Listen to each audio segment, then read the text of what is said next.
شروع اللہ کا نام لے کر جو بڑا مہربان نہایت رحم والا ہے۔ الف لام میم صاد۔ اے نبی، یہ کتاب جو تم پر نازل ہوئی ہے اس سے تمہیں تنگ دل نہیں ہونا چاہیے۔ یہ نازل اس لیے ہوئی ہے کہ تم اس کے ذریعے سے لوگوں کو ڈر سناؤ، اور یہ ایمان والوں کے لیے نصیحت ہے۔ لوگوں، جو کتاب تم پر تمہارے پروردگار کے ہاں سے نازل ہوئی ہے اس کی پیروی کرو، اور اس کے سوا اور رفیقوں کی پیروی نہ کرو، اور تم کم ہی نصیحت قبول کرتے ہو۔ اور کتنی ہی بستیاں ہیں کہ ہم نے تباہ کر ڈالی جن پر ہمارا عذاب یا تو رات میں آتا تھا جبکہ وہ سوتے تھے، یا دن کو جب وہ قیلولہ یعنی دوپہر کو آرام کرتے تھے، تو جس وقت ان پر عذاب آتا تھا ان کے منہ سے یہی نکلتا تھا کہ ہائے، ہم اپنے اوپر ظلم کرتے رہے۔ تو جن لوگوں کی طرف پیغمبر بھیجے گئے ہم ان سے بھی پرسش کریں گے اور پیغمبروں سے بھی پوچھیں گے، پھر اپنے علم سے ان کے حالات بیان کریں گے، اور ہم کہیں غائب تو نہیں تھے۔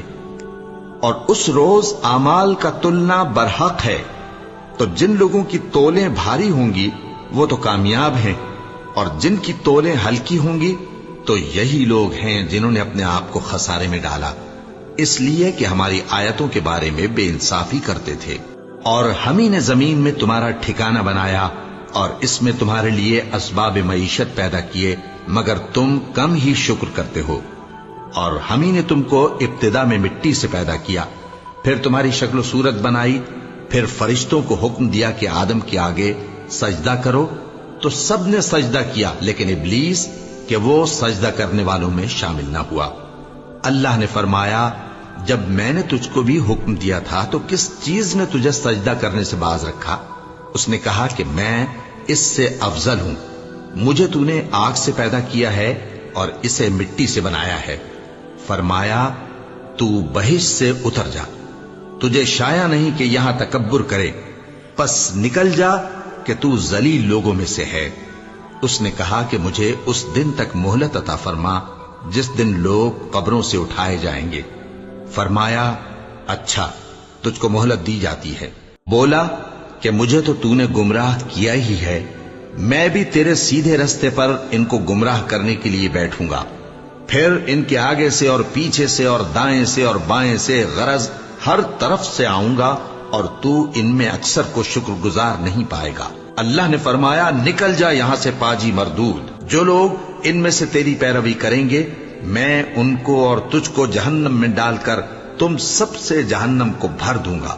اور اے آدم، تم اور تمہاری بیوی بہشت میں رہو سہو، اور جہاں سے چاہو اور جو چاہو نوش جان کرو، مگر اس درخت کے پاس نہ جانا ورنہ گناہگار ہو جاؤ گے۔ تو شیطان دونوں کو بہکانے لگا تاکہ ان کی شرم گاہیں جو ان سے پوشیدہ تھیں ان پر کھول دے، اور کہنے لگا کہ تم کو تمہارے پروردگار نے اس درخت سے صرف اس لیے منع کیا ہے کہ تم فرشتے نہ بن جاؤ یا ہمیشہ جیتے نہ رہو۔ اور ان سے قسم کھا کر کہا کہ میں تو تمہارا خیر خواہ ہوں۔ غرض مردود نے دھوکہ دے کر ان کو معصیت کی طرف کھینچ ہی لیا۔ سو جب انہوں نے اس درخت کے پھل کو کھا لیا تو ان کی شرم گاہیں کھل گئیں، اور وہ بہشت کے درختوں کے پتے توڑ توڑ کر اپنے اوپر چپکانے اور سطر چھپانے لگے۔ اور ان کے پروردگار نے ان کو پکارا کہ کیا میں نے تم کو اس درخت کے پاس جانے سے منع نہیں کیا تھا، اور جتا نہیں دیا تھا کہ شیطان تمہارا کھلم کھلا دشمن ہے؟ دونوں عرض کرنے لگے کہ پروردگار، ہم نے اپنی جانوں پر ظلم کیا، اور اگر تو ہمیں نہیں بخشے گا اور ہم پر رحم نہیں کرے گا تو ہم تباہ ہو جائیں گے۔ فرمایا، تم سب بہشت سے اتر جاؤ، اب سے تم ایک دوسرے کے دشمن ہو، اور تمہارے لیے ایک وقت خاص تک زمین میں ٹھکانا اور زندگی کا سامان کر دیا گیا ہے۔ فرمایا کہ اسی میں تمہارا جینا ہوگا اور اسی میں مرنا، اور اسی میں سے قیامت کو زندہ کر کے نکالے جاؤ گے۔ اے بنی آدم، ہم نے تم پر پوشاک اتاری کہ تمہاری شرم گاہوں کو چھپائے اور تمہارے بدن کو زینت دے، اور جو پرہیزگاری کا لباس ہے وہ سب سے اچھا ہے۔ یہ اللہ کی نشانیاں ہیں تاکہ لوگ نصیحت حاصل کریں۔ اے بنی آدم، دیکھنا کہیں شیطان تمہیں بہکا نہ دے، جس طرح تمہارے ماں باپ کو بہکا کر بہشت سے نکلوا دیا اور ان سے ان کے کپڑے اتروا دیے تاکہ ان کے سطر ان کو کھول کر دکھا دے۔ وہ اور اس کے بھائی بند تم کو ایسی جگہ سے دیکھتے رہتی ہیں جہاں سے تم ان کو نہیں دیکھ سکتے۔ ہم نے شیطانوں کو انہی لوگوں کا رفیق بنایا ہے جو ایمان نہیں رکھتے۔ اور یہ لوگ جب کوئی بے حیائی کا کام کرتے ہیں تو کہتے ہیں کہ ہم نے اپنے بزرگوں کو اسی طرح کرتے دیکھا ہے، اور اللہ نے بھی ہم کو یہی حکم دیا ہے۔ کہہ دو کہ اللہ بے حیائی کے کام کرنے کا تو حکم نہیں دیتا، کیا تم اللہ کی نسبت ایسی بات کہتے ہو جس کا تمہیں علم نہیں؟ کہہ دو کہ میرے پروردگار نے تو انصاف کرنے کا حکم دیا ہے، اور یہ کہ ہر نماز کے وقت سیدھا قبلے کی طرف رخ کیا کرو اور صرف اسی کی عبادت کرو اور اسی کو پکارو۔ اس نے جس طرح تم کو ابتدا میں پیدا کیا تھا اسی طرح تم پھر پیدا ہوگے۔